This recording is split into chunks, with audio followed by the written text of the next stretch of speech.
The ballroom was filled with laughter, golden chandeliers throwing glittering light across marble floors, but in one corner stood a little girl, small and fragile, her hands trembling over the polished keys of a grand piano.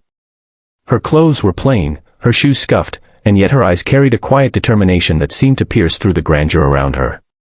The laughter of wealthy guests rang like cruel bells in her ears, and the booming voice of the host, a tall, confident millionaire in a tailored suit, had just declared mockingly, "Play something for us, little one.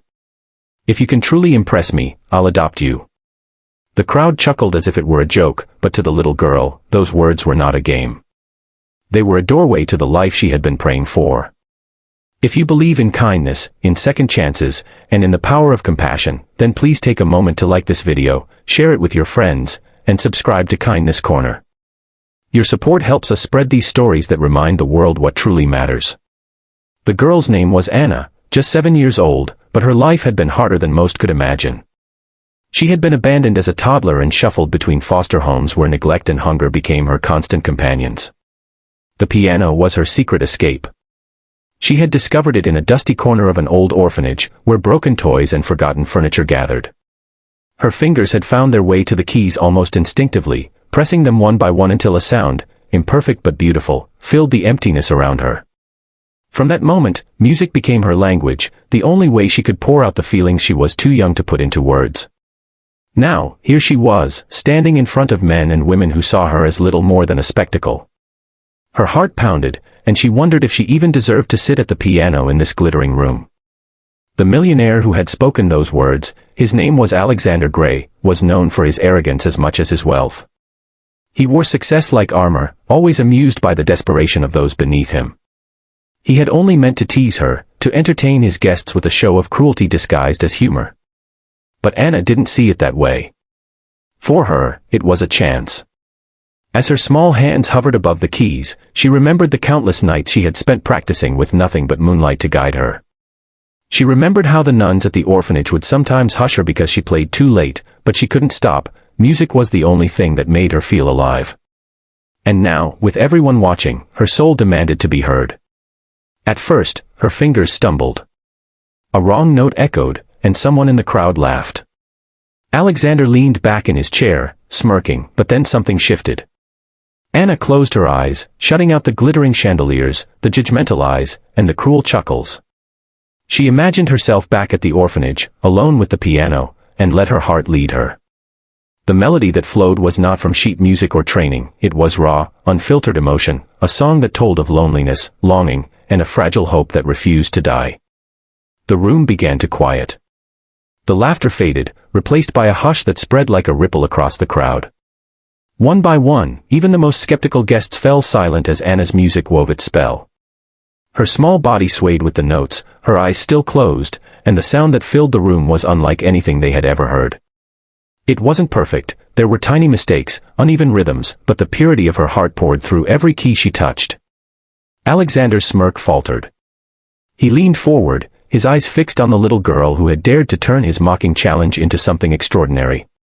For the first time in years, he felt something stir deep inside him, something he thought he had buried under wealth, power, and pride. Memories of his own childhood came rushing back, a time when his mother had played the piano for him before she passed away. He had locked those memories away, convincing himself that vulnerability was weakness. But Anna's music broke through the walls he had built.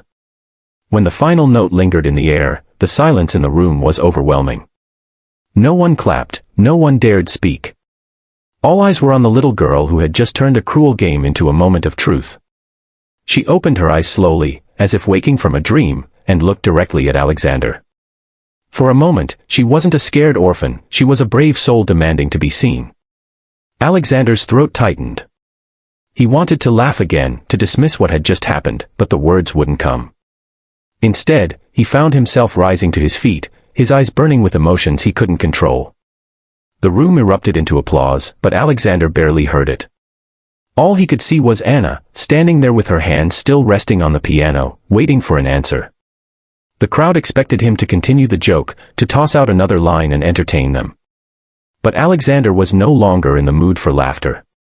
In that moment, he realized how empty his life had become. He had money, power, and influence, but he had no family, no warmth, nothing real to hold on to. And here was this little girl who had just reminded him of the beauty of love, of pain, of hope. Anna didn't know if he meant what he had said before, but she held onto it with all her might.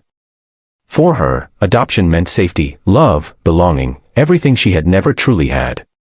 She stood there, vulnerable, waiting. Alexander walked toward her, each step heavy with the weight of his pride crumbling.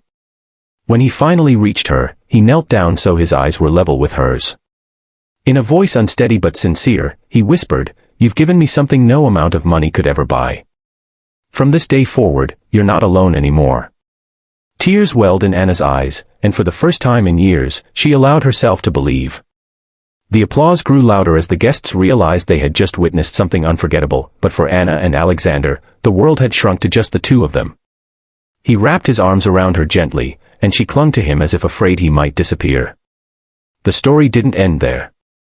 Adoption is never simple, it requires time, patience, and commitment.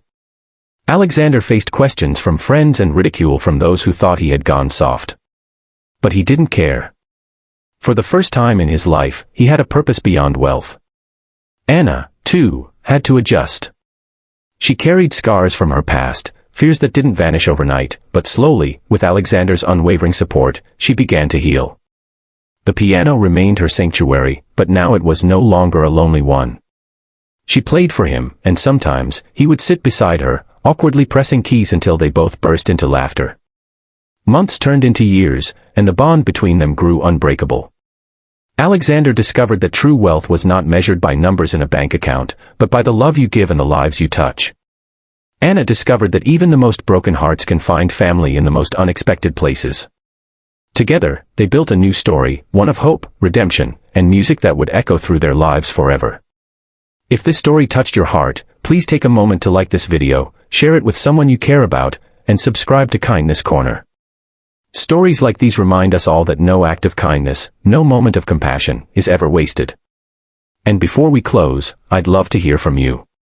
If you believe that love can truly change lives, drop a comment below with the words, "Love always wins."